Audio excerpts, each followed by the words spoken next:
भगवान अनेक रूप में अनेक जगह पर बैठे, लेकिन यहाँ पर आप जब दर्शन करेंगे तो आपको ठाकुर जी राधा जी के साथ नहीं मिलेंगे, बहन सुभद्रा जी के साथ विराजमान। दाऊ भैया हैं, बहन सुभद्रा हैं और ठाकुर जी।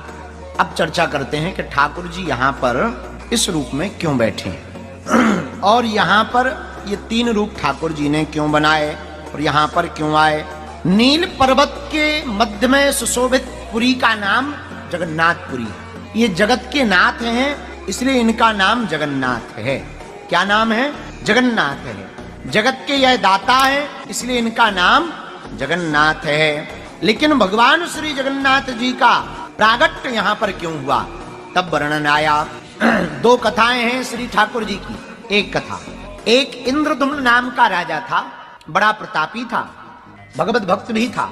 किसी ने ठाकुर जी की महिमा सुनाई उसे कि भगवान जो है नीलांचल पर्वत के मध्य में विराजित पुरी में ठाकुर जी विराजमान होंगे।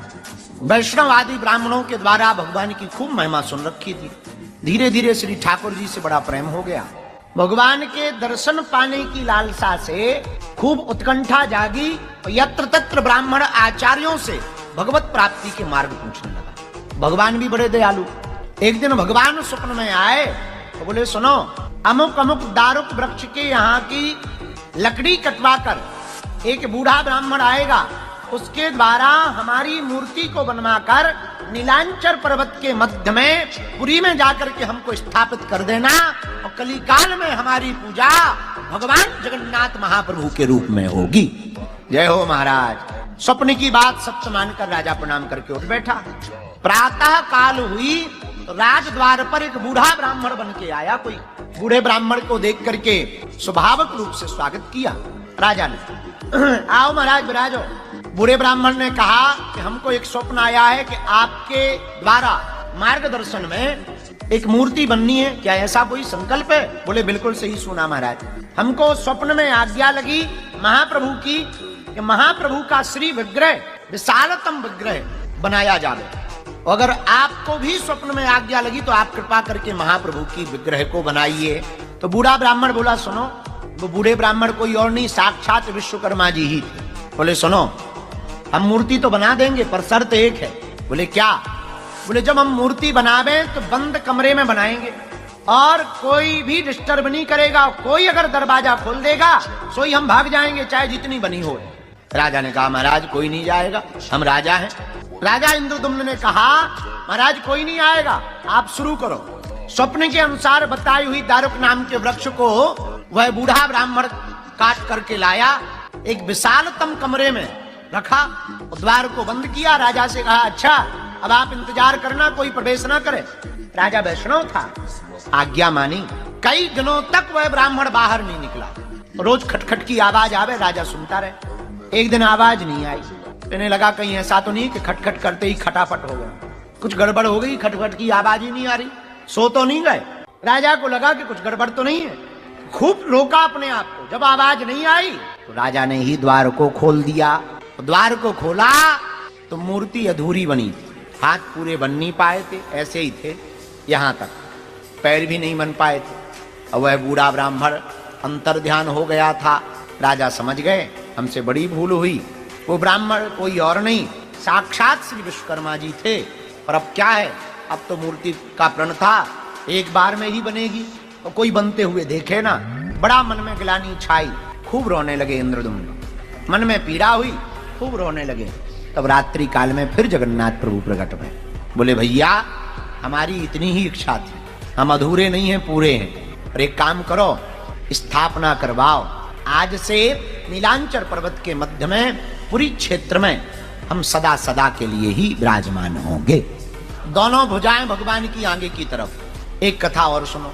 एक कथा आती है कि जब श्री ठाकुर जी द्वारका के राजा बन गए तो एक दिन यशोदा मैया, देवकी, सुभद्रा मिलने गई। तो रानियां जो भगवान की थी 16,108, वो सब बड़ी प्रसन्न भई।